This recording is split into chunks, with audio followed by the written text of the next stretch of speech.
ಇವತ್ತು ಕಾಲೇಜ್ಗೆ ಹೋಗಕ್ಕೆ ಅಂತ ಯೂನಿಫಾರ್ಮ್ ನ ಐರನ್ ಮಾಡ್ಕೊಂಡು ಟೆಸ್ಟ್ ಇರೋ ಕಾರಣ ಮನೆನ ಬೇಗ ಬಿಡಬೇಕಿತ್ತು. ಸೊ ಅದಕ್ಕೆ ಮನೇಲಿ ತಿಂಡಿ ಮಾಡಿರ್ಲಿಲ್ಲ. ಅದಕ್ಕೆ ಕಾಲೇಜ್ ಹತ್ರ ಬಂದು ತಿಂಡಿ ಮಾಡಿ ಹಾಸ್ಟೆಲ್ ಹತ್ರ ಬಂದು ಕಲ್ತಿರೋದನ್ನ ಸ್ವಲ್ಪ ರಿವೈಸ್ ಮಾಡ್ಕೊಳ್ಳೋಣ ಅನ್ಕೊಂಡ್ರೆ ಅಷ್ಟರಲ್ಲಿ ಹುಡುಗರ ಸಂಘಟನೆಯಿಂದ ಓದಕ್ಕಾಗ್ಲಿಲ್ಲ. ಟೆಸ್ಟ್ ಬರೆಯಕ್ಕೆ ಇನ್ನೇನು ಒಳಗಡೆ ಹೋಗ್ಬೇಕು ಅನ್ನಷ್ಟರಲ್ಲಿ ನನ್ ಫೋನ್ ವಿಷಯ ಎತ್ತಿದ್ರು ಗುರು. ನಾವ್ ಬಿಡ್ತೀವಾ ಫೋನ್ ಬಗ್ಗೆ? ನೀನ್ ಎಷ್ಟು ಹೇಳ್ತಿದ್ದೀರಾ? ನಾನು ಮಚ್ಚ 50,000 ಕಮ್ಮಿ ಇಲ್ಲ ಅಂತ ನಾನು ಕೊಡ್ತೀನಿ ನೋಡು. 1,000 ರೂಪಾಯಿ ಎಕ್ಸ್ಟ್ರಾ ಕೊಡ್ತೀನಿ. ಕೊಡ್ತೀಯಾ? ನೋಡಿ ಗೈಸ್, ಪೌಚ್ಗೆ ಅಷ್ಟೊಂದು ಬೆಲೆ ಅಂದ್ರೆ.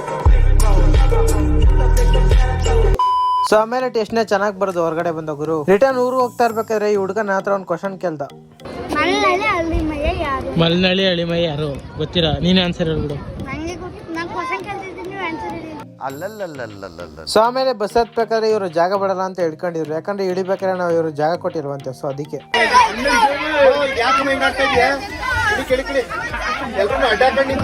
ಸೊ ಇದ್ರಲ್ಲಿ ನಮ್ ತಪ್ಪು ಕೂಡ ಇದೆ. ಯಾಕಂದ್ರೆ ಇಳಿಯೋರ್ಗೆ ಫಸ್ಟ್ ಜಾಗ ಕೊಡ್ಬೇಕಂತೆ. ಅಷ್ಟೆಲ್ಲ ಕಷ್ಟಪಟ್ಟು ಸೀಟ್ ಹಿಡಿದು ಮನೆಗೆ ಬಂದ್ರೆ ಮನೆಗೆ ಇಬ್ರು ಡ್ಯಾನ್ಸ್ ಕೊರಿಯೋಗ್ರಾಫರ್ಸ್ ಬಂದಿದ್ರು. ಯಾಕಂದ್ರೆ ಮುಂದೆ ಬರ್ತಾರೋ ಸಮ್ಮರ್ ಕ್ಯಾಂಪ್ ಬಗ್ಗೆ ಮಾತಾಡಕ್ಕೆ. ಸೊ ಒಬ್ರು ವಿಷ್ಣು ಸರ್ ಇನ್ನೊಬ್ರನ್ನ ತೋರ್ಸಂಗಿಲ್ಲ ಯಾಕಂದ್ರೆ ಅವ್ರು ಸ್ವಲ್ಪ ಶೈ ಅಲ್ವಾ. ಸೊ ಅದಕ್ಕೆ ಸೊ ಇವತ್ತಿಷ್ಟೇ, ಮತ್ತೆ ಸಿಗುವ. ಟೇಕ್ ಕೇರ್, ಬೈ ಬಾಯ್.